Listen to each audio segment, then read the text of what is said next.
خیرخواہی کرنا ہو تو کبھی انہوں نے اس سے پیچھے نہیں ہٹی.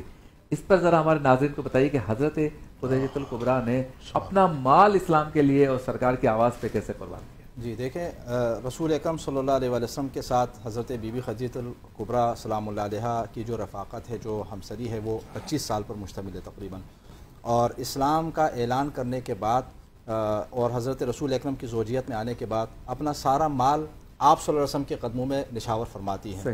ٹھیک ہے، اس سے پہلے جو تجارت کے ذریعے آپ نے جتنا مال کمایا تھا، اسلام کے اوپر جو ہے آپ اس حد تک خرچ فرماتی ہیں. آپ صلی اللہ علیہ وسلم کی اسلامی تحریک کو آگے بڑھانے کے لیے، کار رسالت کو آگے بڑھانے کے لیے سارا مال خدیجہ جو ہے وہ استعمال ہو جاتا ہے. اس حوالے سے روایات کے اندر یہ ملتا ہے کہ مسلمان آپ جانتے ہیں کہ قسم پرسی کے عالم میں تھے اس زمانے میں. ٹھیک ہے، بہت سارے ایسے افراد تھے کہ جو اسلام لاتے تھے نا، تو ابتدا میں شروع میں مکہ مکرمہ کے دوران زیادہ تر عام افراد ایمان لا رہے ہیں. جو سردار ہیں وہ تو انکار کر رہے ہیں، جو بڑے لوگ ہیں وہ انکار کر رہے ہیں، مالدار لوگ انکار کر رہے ہیں. جو فقیر ہیں، جو غریب ہیں، جو مسکین ہیں، جو غلام ہیں، وہ دائرے ایمان کے اندر آ رہے تھے. ان سب کی کفالت جو ہے وہ جناب سیدہ خدیجۃ الکبریٰ سلام اللہ علیہا کے مال سے ہوتا تھا.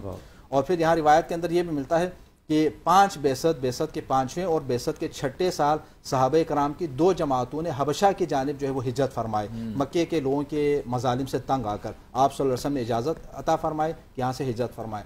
تو اس وقت جو زاد سفر لے کر جاتے ہیں وہاں پر، تو حضرت بی بی خدیجۃ الکبریٰ سلام اللہ علیہا کے مال سے لے کر چلے جاتے ہیں. یعنی وہ صحابہ کرام جناب خدیجہ کا مال لے کر باقاعدہ سفر اختیار فرماتے ہیں اور حبشہ تک وہ پہنچ جاتے ہیں. اور اسی طرح جو ہے آپ اگر دیکھیں تو بعد میں تقریباً رسول اکرم صلی اللہ علیہ وسلم کے وصال کے بعد، حضرت بی بی خدیجۃ الکبریٰ سلام اللہ علیہا کے وصال کے بعد آپ کو تقریباً روایات کے اندر یہ چیزیں نہیں ملتی کہ جناب خدیجۃ الکبریٰ سلام اللہ علیہا کہ وہ پتہ نہیں 80,000 اونٹوں کا تذکرہ ملتا ہے. 80,000 اونٹ کہاں گئے، یا 10,000 جو آپ کے اونٹ تھے وہ کہاں چلے گئے، وہ سب اسلام کے اوپر خرچ ہو چکا ہے. اب اس کے بعد کیا ہے، مسلمان یہ ساری چیزیں جو ہے اسلام کی راہ میں خرچ کر کے ہجرت کر کے مدینہ منورہ کی جانب تشریف لے آتے ہیں. تو اسی لیے رسول اکرم کا ایک فرمان بھی موجود ہے، کسی کے مال نے مجھے اتنا فائدہ نہیں پہنچایا جتنا خدیجۃ الکبریٰ کے مال نے مجھے فائدہ پہنچایا.